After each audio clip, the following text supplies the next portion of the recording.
Thanks very much. I'm very glad to be here. Thank you for having me back. I'm particularly glad because last year I made a bunch of promises which I didn't know whether I was going to be able to keep. So let's have a bit of a look at what we said we were going to do last year. So last year we were talking about GrainCorp creating some new software called CropConnect, and this was to supplement and eventually replace our existing Grain Transact system. So CropConnect was to be a website which would right-side itself based on what device you're using. If you're using a smartphone, if you're using a tablet, it changes the size of the screen to suit what device it is that you're using. Another big step forward for us was the look and feel of it, to try and make the tool intuitive. One of the promises of last year was when we developed this software, we spent quite a bit of time with our customers, with our growers and buyers to get a better understanding of how you use computers, how you use the software that we build. The idea is to make it intuitive, make it easy to use. We're firm believers that you shouldn't actually have to have, a week's worth of training to know how to use this stuff. You should be able to muddle your way through it. So we did that.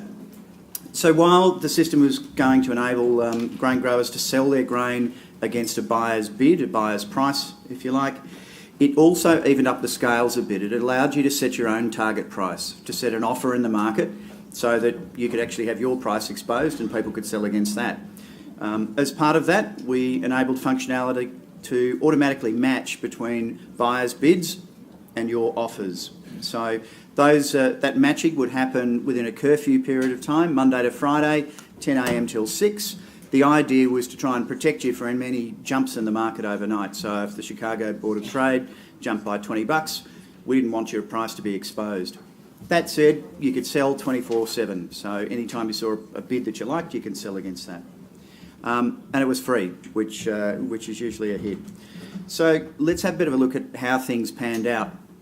We've got something called Google Analytics that sits underneath all of our software that enables us to get some data as far as how things actually work. So that we can make decisions about what features and functions do we need to improve, what stuff was popular, what wasn't. And they're sort of clues for us.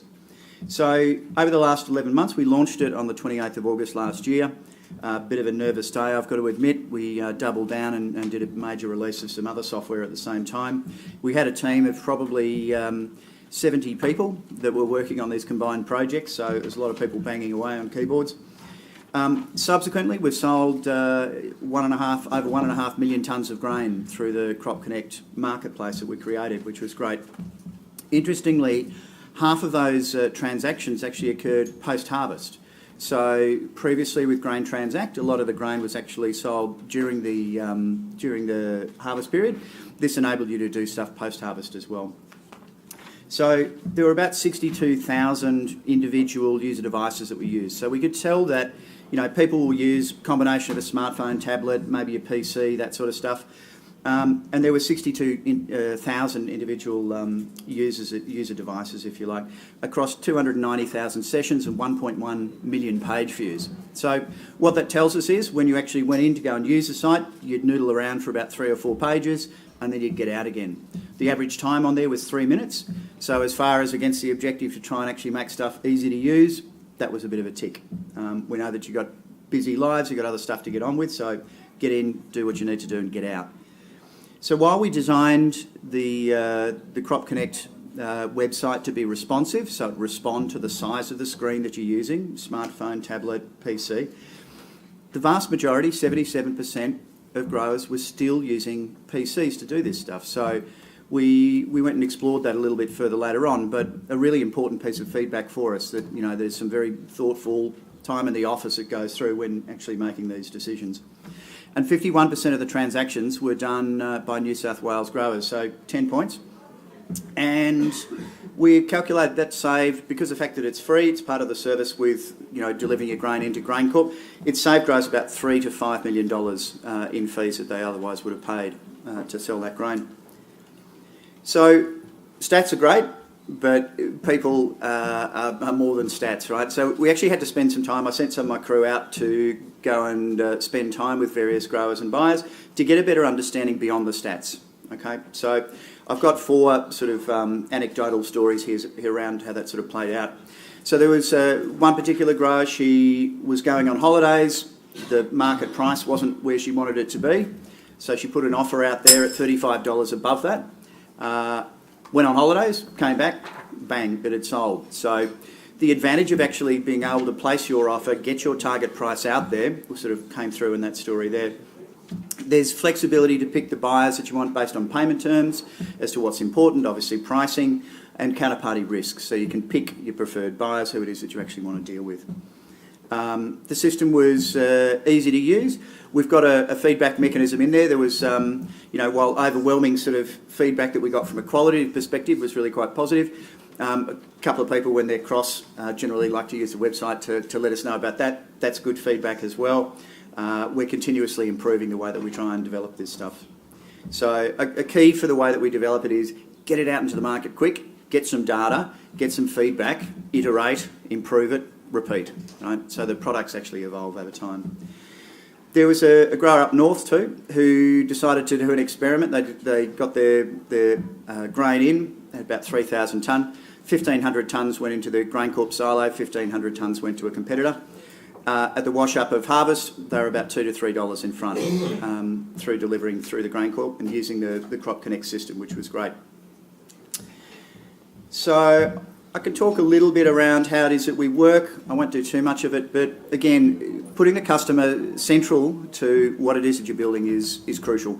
Technology is great, but it's not really what we're here for. We're here to actually service the customers. So we develop what we call a minimum viable product, an MVP, lots of acronyms being in IT, of course.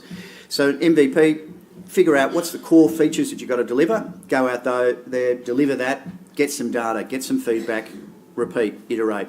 So we develop code in what we call 3-week sprints, so we release new versions of the code every 3 weeks. We're not quite at the Amazon level. You know, we've got a team of probably 35 people working on this at the moment. Compared to the likes of Amazon, they've got 25,000 developers, and they release code about every 2 seconds, which is quite astronomical if you think about it. But this agility, this rapid iteration of software based on feedback, and build the next feature set on the basis of that. So that's the intention that we've got with this.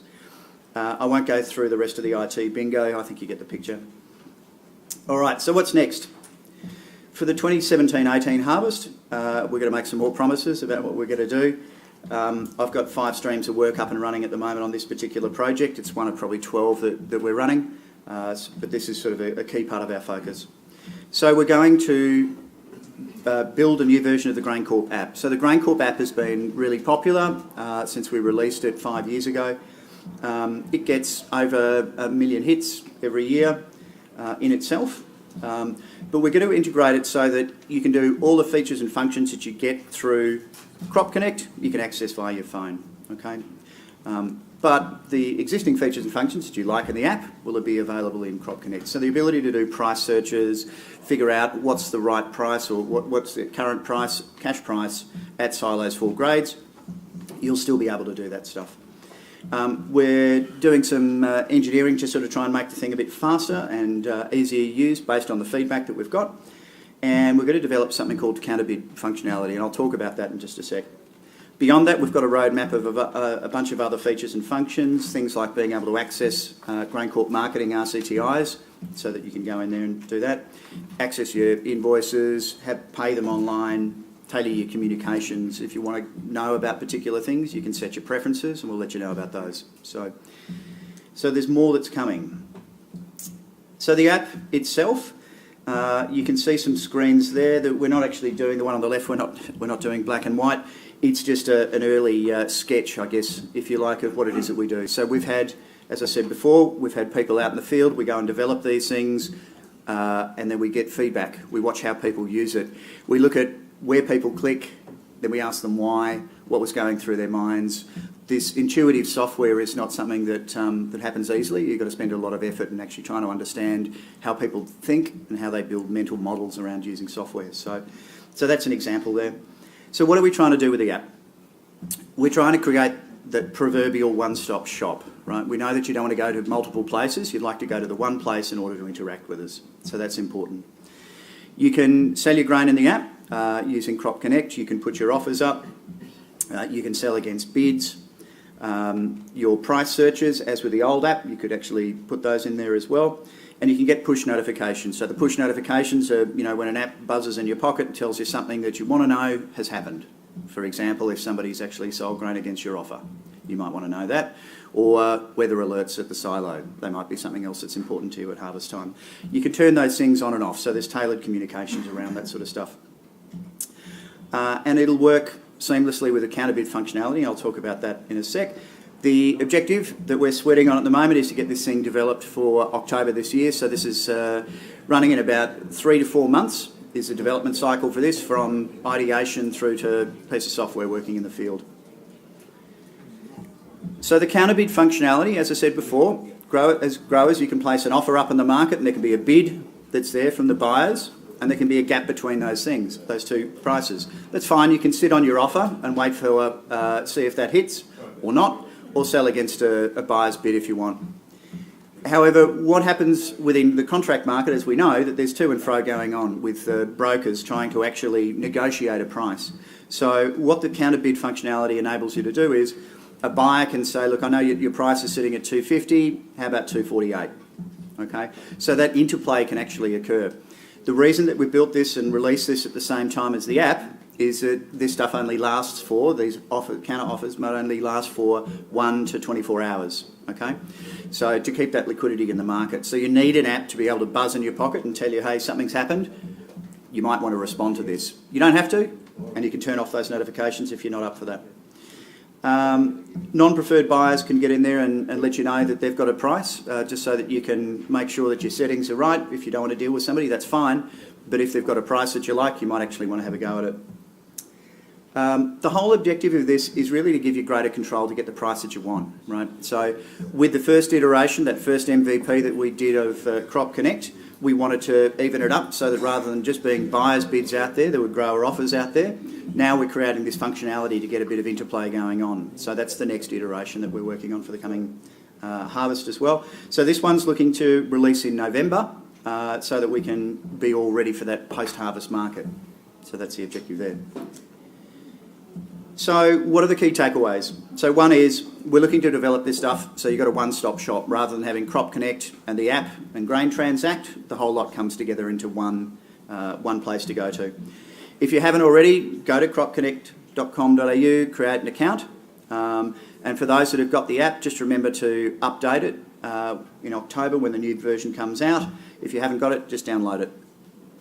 Warehouse your grain at a GrainCorp silo, obviously, and then go out there and place some offers. Put an offer out there, you've got a much better chance of actually somebody interacting with you and trying to strike the price it is that you're after. And turn on your push notifications so that you can actually find out about that stuff. Have a go. Thanks very much.